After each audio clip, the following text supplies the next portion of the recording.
Purbaya menegaskan, uang negara tidak boleh diam. Ia bilang, kalau sampai akhir Oktober masih ada anggaran kementerian yang belum terserap efektif, uang itu akan ditarik kembali ke kas negara. Kalau di akhir Oktober kita bisa hitung dan kita antisipasi penyerapannya hanya akan sekian, ya kita ambil juga uangnya. Kita sebar ke tempat lain atau untuk mengurangi defisit atau untuk mengurangi utang. Ini pastikan juga bahwa penyerapan anggarannya sekarang kelihatan sangat membaik, sehingga Menteri Keuangan tidak perlu nanti ngambil-ngambil anggaran yang tidak terserap. Dan itu kami ingatkan tadi sama Pak Dadan, karena itu cost of fund juga. Jadi jangan sampai dana yang dialokasikan tidak bisa serap. Kapan ini? Itu kan dia. Itu juga dengan dia berdasarkan data yang lain. Data saya juga kira-kira begitu. Tapi tetap saya akan akses, saya akan nilai sampai akhir Oktober. Ketika beberapa pejabat mulai gelisah, termasuk Luhut Binsar Panjaitan yang langsung menyarankan agar kebijakan ini dilonggarkan. Alasannya, biarkan kementerian punya waktu, jangan terlalu kaku. Tapi Purbaya tetap tenang.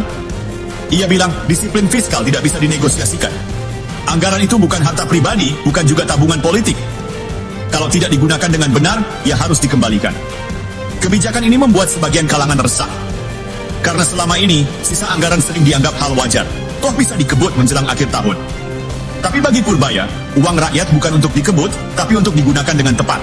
Lihat saja program makan bergizi gratis, MBG. Tujuannya bagus, tapi realisasinya lambat.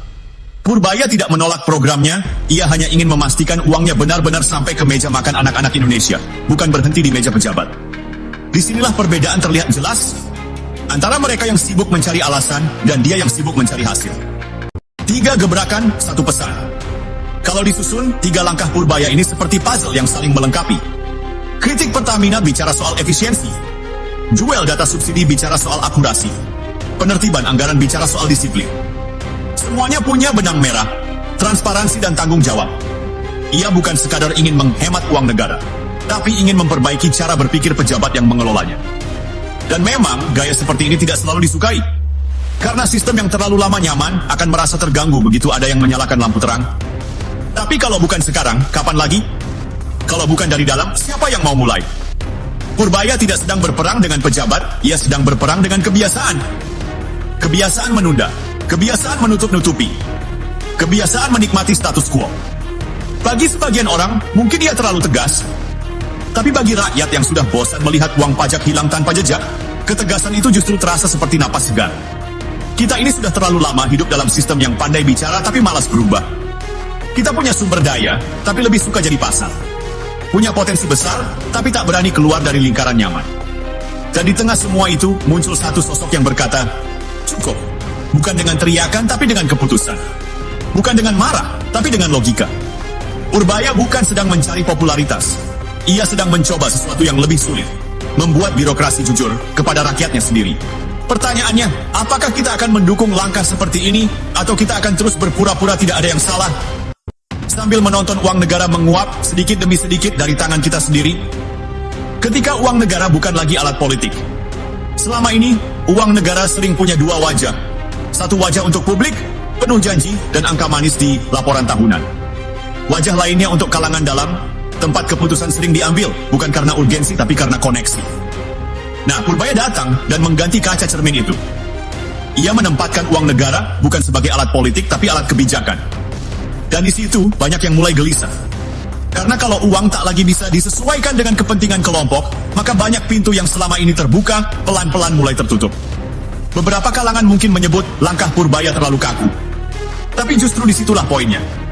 Kita ini sudah terlalu lama fleksibel pada hal yang seharusnya kaku, aturan, disiplin, transparansi, dan sebaliknya terlalu kaku pada hal yang seharusnya fleksibel, ide, inovasi, keberanian untuk berubah. Dengan kata lain, Purbaya sedang membalikkan arah angin. Dan bagi mereka yang selama ini menikmati hembusannya, tentu saja itu terasa dingin.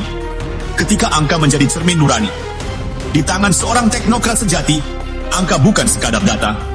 Ia adalah cermin nurani yang memperlihatkan seberapa jujur kita mengelola kepercayaan publik. Purbaya tahu itu. Ia bicara dengan angka, tapi maksudnya bukan sekadar efisiensi fiskal. Yang ia cari bukan hemat, tapi adil. Lihat saja 2 hal yang ia sentuh, energi dan subsidi. Dua-duanya menyangkut hidup orang banyak, dan dua-duanya selama ini jadi lahan basah bagi permainan lama. Satu diisi oleh proyek yang tak jadi-jadi, satu lagi oleh data yang tak pernah sinkron. Kalau 2 hal ini bisa dibereskan, bayangkan dampaknya. Harga energi bisa lebih stabil, subsidi bisa lebih tepat, dan uang negara bisa kembali ke fungsi asalnya, melindungi rakyat. Tapi tentu, perubahan seperti ini tak datang tanpa risiko. Karena setiap kebocoran yang ditutup, selalu ada pihak yang merasa kehilangan aliran. Dan disinilah ujian sebenarnya. Apakah pemerintah siap menanggung reaksi dari orang-orang yang selama ini hidup dari sistem yang bocor?